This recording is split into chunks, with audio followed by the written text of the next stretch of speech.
আমার সন্তানরা রক্তাক্ত হয়েছে, তাদের সাথে সংহতি জানিয়ে আমি লাভ করেছি। আমি বিএনপি হিসেবে এখানে আসিনি। আমি রুমিন ফারহানা, বাংলাদেশের একজন নাগরিক। আমার তো অধিকার আছে প্রতিবাদ জানানোর, আমি সেই প্রতিবাদটাই জানাতে এসেছি। সরকারকে বুঝতে হবে গত 17 বছর তারা যে অত্যাচারের স্টিম রোলার চালিয়েছে, বাংলাদেশের মানুষকে একটা সেকেন্ড ক্লাস সিটিজেন বানিয়ে রেখেছে, দেশটাকে তার নিজের বাপের দেশ বানিয়েছে।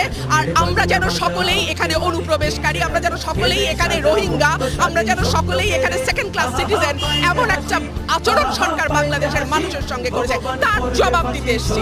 গত বছর ধরে তারা জামাতকে নিষিদ্ধ করেনি, এই প্রশ্ন তো সুশীল সমাজ তুলেছে যে কেন করা হচ্ছে না। তখন তারা বলেছে এটা আদালতের বিষয়। আদালতের বিষয় যদি হয় তাহলে এই কোটা সংস্কার আন্দোলনের মধ্যে আদালত তো কিছু বলেনি, কেন নির্বাহী আদেশে তারা নিষিদ্ধ করলো? এক। দুই হচ্ছে বাংলাদেশের মানুষ কোন রাজনীতি নেবে, কোন রাজনীতি নেবে না, এই অধিকার কেবলমাত্র বাংলাদেশের 17 কোটি মানুষ